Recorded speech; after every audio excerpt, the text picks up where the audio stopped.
আসসালামু আলাইকুম। সবার আগে বাছাই করা 10টি আন্তর্জাতিক খবর জানিয়ে দেব। প্রথমেই থাকছে শিরোনাম।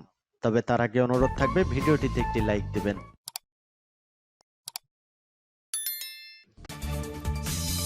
সংবাদের শুরুতেই জানিয়ে দিব সংবাদ শিরোনাম। সিরিয়ায় আইএসের বিরুদ্ধে যুক্তরাষ্ট্রের বিমান হামলা শুরু। এরপর জানিয়ে দিব রাশিয়াকে পশ্চিমা দেশগুলোর সম্মান করলে আর যুদ্ধ হবে না পুতিন। তারপর জানিয়ে দিব গোপনে ইসরায়েলের সঙ্গে ইতিহাসের অন্যতম বড় অস্ত্র চুক্তি আমিরাতের। আরও জানিয়ে দিব গাজা পরিস্থিতি এখনও অত্যন্ত নাজুক বলে জাতিসংঘ মহাসচিব। এবং জানিয়ে দেব সর্বশেষ শিরোনাম, ইসরায়েলি গুপ্তচরের মৃত্যুদণ্ড কার্যকর করল ইরান। সিরিয়ায় আইএসের বিরুদ্ধে যুক্তরাষ্ট্রের বিমান হামলা শুরু। সিরিয়ায় জঙ্গি গোষ্ঠী ইসলামিক স্টেটের বিরুদ্ধে বড় ধরনের বিমান হামলা শুরু করেছে যুক্তরাষ্ট্র। মার্কিন প্রতিরক্ষামন্ত্রী পিট হেগসেট শুক্রবার ১৯ ডিসেম্বর জানান, অপারেশন হকাই স্ট্রাইক নামে এই অভিযান চালানো হচ্ছে। তিনি বলেন, ১৩ ডিসেম্বর পালমিরায় মার্কিন বাহিনীর ওপর হামলার জবাবে এই অভিযান শুরু করা হয়েছে। অভিযানের লক্ষ্য আইএসের যোদ্ধা, ঘাঁটি, অস্ত্র ও অবকাঠামো ধ্বংস করা।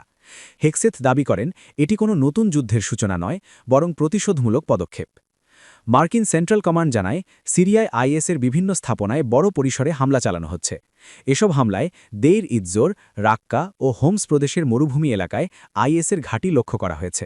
স্থানীয় সূত্র জানায়, দেইর ইজ্জোর মরুভূমিতে 4টি ক্ষেপণাস্ত্র আঘাত হানে, যা দক্ষিণ হাসাকা প্রদেশের আল সাদ্দাদি এলাকার একটি আন্তর্জাতিক জোট ঘাঁটি থেকে নিক্ষেপ করা হয়। মার্কিন এক কর্মকর্তা নিউ ইয়র্ক টাইমসকে জানান, এই বিমান অভিযান ব্যাপক আকারের এবং কয়েক ঘণ্টা পর্যন্ত চলতে পারে। উল্লেখ্য, পালমিলায় আইএসের হামলায় 2 মার্কিন সেনা ও এক বেসামরিক দোভাষী নিহত হন।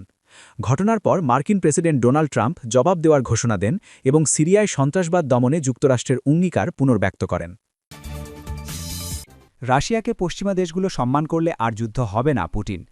রাশিয়ার প্রেসিডেন্ট ভ্লাদিমির পুতিন বলেছেন, ইউক্রেন যুদ্ধের পর আর কোনো যুদ্ধ হবে না যদি পশ্চিমা দেশগুলো রাশিয়াকে সম্মান করে এবং দেশটির নিরাপত্তাগত স্বার্থকে গুরুত্ব দেয়। রাষ্ট্রীয় টেলিভিশনে প্রায় 4.5 ঘণ্টাব্যাপী অনুষ্ঠান ডিরেক্ট লাইনে তিনি এই মন্তব্য করেন। শুক্রবার ১৯ ডিসেম্বর বছরের শেষ ব্রিফিংয়ে উপস্থিত হন পুতিন। সেখানে বিবিসির সাংবাদিক তাকে জিজ্ঞেস করেন, অন্য কোথাও রাশিয়া আর বিশেষ সামরিক অভিযান বা যুদ্ধ চালাবে কিনা। জবাবে পুতিন বলেন, যদি আপনারা আমাদের সম্মান করেন তাহলে আর কোনো অভিযান হবে না। আমরা যেমনটা আপনাদের সম্মান করার চেষ্টা করছি, আপনারাও যদি এমন সম্মান করেন তাহলে আর অভিযান হবে না। এর আগে গত সপ্তাহে রুশ প্রেসিডেন্ট জানান, রাশিয়া ইউরোপের বিরুদ্ধে কোনো যুদ্ধের পরিকল্পনা করছে না, কিন্তু যদি যুদ্ধ বাঁধে তাহলে লড়াই করতে রাশিয়া প্রস্তুত আছে। এছাড়া তিনি শর্ত দেন, যদি ন্যাটোর পূর্বাঞ্চলীয় সম্প্রসারণ নিয়ে ইউরোপ কোনো প্রতারণা না করে তাহলে আমরা যুদ্ধ করব না। ইউক্রেন যুদ্ধের বিষয়ে পুতিন বলেন, তিনি শান্তিপূর্ণভাবে যুদ্ধ শেষ করতে চান, তবে কোনো আপোষের ইঙ্গিত দেননি। তিনি আবারও দাবি করেন, ইউক্রেনকে ন্যাটোতে যোগ দেওয়ার চেষ্টা বাদ দিতে হবে এবং রাশিয়ার দখল করা 4টি অঞ্চল থেকে ইউক্রেনীয় সেনা সরিয়ে নিতে হবে। আংশিকভাবে দখল করে নেওয়া ইউক্রেনের দনবাস অঞ্চলের পূর্ণ নিয়ন্ত্রণ চায় রাশিয়া। দেশের অর্থনীতির প্রশ্নে মূল্যস্ফীতি বৃদ্ধি কমে যাওয়া এবং ভ্যাট বৃদ্ধির বিষয় স্বীকার করেন পুতিন। অনুষ্ঠানের মধ্যেই রাশিয়ার কেন্দ্রীয় ব্যাংক সুদের হার কমিয়ে 16% নামানোর ঘোষণা দেয়। বিদেশনীতি, অর্থনীতি ও যুদ্ধের পাশাপাশি অনুষ্ঠান জুড়ে উঠে আসে মাতৃভূমি, প্রবীণ সেনাদের সম্মান এবং সাধারণ মানুষের দৈনন্দিন সমস্যা। পুতিন পশ্চিমাদের বিরুদ্ধে অভিযোগ করে বলেন, তারা ইউক্রেনের মাধ্যমে রাশিয়ার বিরুদ্ধে যুদ্ধ চালাচ্ছে। তবে যুক্তরাষ্ট্র, যুক্তরাজ্য ও ইউরোপের সঙ্গে সমান মর্যাদা এবং পারস্পরিক সম্মানের ভিত্তিতে কাজ করতে তিনি আগ্রহ প্রকাশ করেন। রাশিয়া ভবিষ্যতে ন্যাটোর ওপর হামলা চালাতে পারে, পশ্চিমী গোয়েন্দা সংস্থাগুলোর এমন আশঙ্কার কথা আবারও নাকচ করে দেন তিনি। গোপনে ইসরায়েলের সঙ্গে ইতিহাসের অন্যতম বড় অস্ত্র চুক্তি আমিরাতের। ইসরায়েলের সঙ্গে গোপনে ইতিহাসের অন্যতম বড় অস্ত্র চুক্তি করেছে সংযুক্ত আরব আমিরাত। $230 কোটি এই চুক্তি হয়েছে ইসরায়েলের অস্ত্র নির্মাতা প্রতিষ্ঠান এলবিট সিস্টেমসের সঙ্গে। এক প্রতিবেদনে এই দাবি করেছে ফরাসি অনুসন্ধানী মাধ্যম ইন্টেলিজেন্স অনলাইন। চুক্তিটি নিয়ে উদ্বেগ প্রকাশ করেছে অ্যামনেস্টি ইন্টারন্যাশনাল ও অক্সফ্যাম। গাজা ইস্যুতে ইসরায়েল যখন কূটনৈতিকভাবে একঘরে, ঠিক তখনই রেকর্ড পরিমাণ অস্ত্র রপ্তানি করে প্রভাব বাড়াচ্ছে তেল আবিব। আর সেই তালিকায় এবার সামনে এলো সংযুক্ত আরব আমিরাতের সঙ্গে গোপনে মেগা অস্ত্র চুক্তির বিষয়। গত 15 ডিসেম্বর প্রকাশিত এক প্রতিবেদনে ফরাসি অনুসন্ধানী সংবাদ মাধ্যম ইন্টেলিজেন্স অনলাইন জানিয়েছে, সংযুক্ত আরব আমিরাত গোপনে ইসরায়েলি অস্ত্র নির্মাতা এলবিট সিস্টেমসের সঙ্গে $230 কোটি চুক্তি করেছে। গত মাসে এলবিট এই চুক্তির ঘোষণা দিলেও তখন ক্রেতার পরিচয় গোপন রাখা হয়। তারা জানায় এখন নিশ্চিত হওয়া গেছে সেই ক্রেতা সংযুক্ত আরব আমিরাত। চুক্তির আওতায় আমিরাত কিনেছে এলবিটের উন্নত মিউজিক বিমান প্রতিরক্ষা ব্যবস্থা। লেজার প্রযুক্তি ব্যবহার করে এই সিস্টেম আকাশে থাকা বিমানের দিকে ছোড়া ক্ষেপণাস্ত্রের সেন্সর অকার্যকর করতে সক্ষম। যৌথ প্রকল্প হিসেবে এই প্রযুক্তি আমিরাতেই তৈরি হবে। এরই মধ্যে ইসরায়েল সরকার সেই অনুমোদন দিয়েছে। ইসরায়েলের ইতিহাসে দ্বিতীয় বৃহত্তম অস্ত্র চুক্তি হিসেবে বিবেচিত এই চুক্তি বাস্তবায়ন হতে 8 বছর লাগবে বলে জানা গেছে। তবে অত্যন্ত সংবেদনশীল সামরিক প্রযুক্তির সঙ্গে জড়িত থাকায় চুক্তিটির বহু তথ্য এখনও গোপন রাখা হয়েছে। এটি নিয়ে উদ্বেগ প্রকাশ করেছে অ্যামনেস্টি ইন্টারন্যাশনাল ও অক্সফ্যাম। মানবাধিকার সংস্থাগুলোর অভিযোগ, এই অস্ত্র বেসামরিক মানুষের ক্ষতি বা আন্তর্জাতিক আইন লঙ্ঘনে ব্যবহার করা হতে পারে। এদিকে আমিরাতের বিরুদ্ধে সুদান সহ বিভিন্ন দেশে মানবাধিকার লঙ্ঘনে অভিযুক্ত মিলিশিয়াদের সহায়তার অভিযোগ রয়েছে। চুক্তি নিয়ে আমিরাত এখনও কোনো মন্তব্য করেনি। 2020 সালে আব্রাহাম চুক্তির মাধ্যমে সম্পর্ক স্বাভাবিক করার পর থেকেই আমিরাতে সক্রিয় ইসরায়েলি প্রতিরক্ষা কোম্পানিগুলো। আবুধাবিতে প্রতিনিধি কার্যালয় খুলেছে এলবিট সিস্টেমস ও ইসরায়েল অ্যারোস্পেস ইন্ডাস্ট্রিজ। এমনকি ইসরায়েলি অ্যান্টি ড্রোন প্রযুক্তি কোম্পানিতেও বিনিয়োগ করেছে আমিরাত। যুক্তরাষ্ট্র যেখানে প্রযুক্তি নিরাপত্তার কারণে আমিরাতকে F-35 যুদ্ধবিমান দিতে দেরি করছে, সেখানে ইসরায়েল তুলনামূলকভাবে অনেক বেশি আগ্রহী সামরিক প্রযুক্তি বিক্রিতে। আঞ্চলিক জোট গড়তেই তেল আবিব এই কৌশলী পদক্ষেপ নিয়েছে বলে মনে করছেন বিশ্লেষকরা। এদিকে যুদ্ধবিরতির মধ্যেই গাজা সিটিতে ইসরায়েলি হামলায় অন্তত 6 ফিলিস্তিনি নিহত হয়েছেন, শিশুসহ আহত হয়েছেন অন্তত 4 জন। এর মধ্যে শুক্রবার 19 ডিসেম্বর যুদ্ধবিরতির পরবর্তী ধাপ নিয়ে কাতার, মিশর ও তুরস্কের শীর্ষ কর্মকর্তাদের সঙ্গে বৈঠক করেছেন মার্কিন বিশেষ দূত স্টিভ উইটকফ। এছাড়া কায়রোতে বৈঠক করেছেন মিশর ও রাশিয়ার পররাষ্ট্রমন্ত্রী।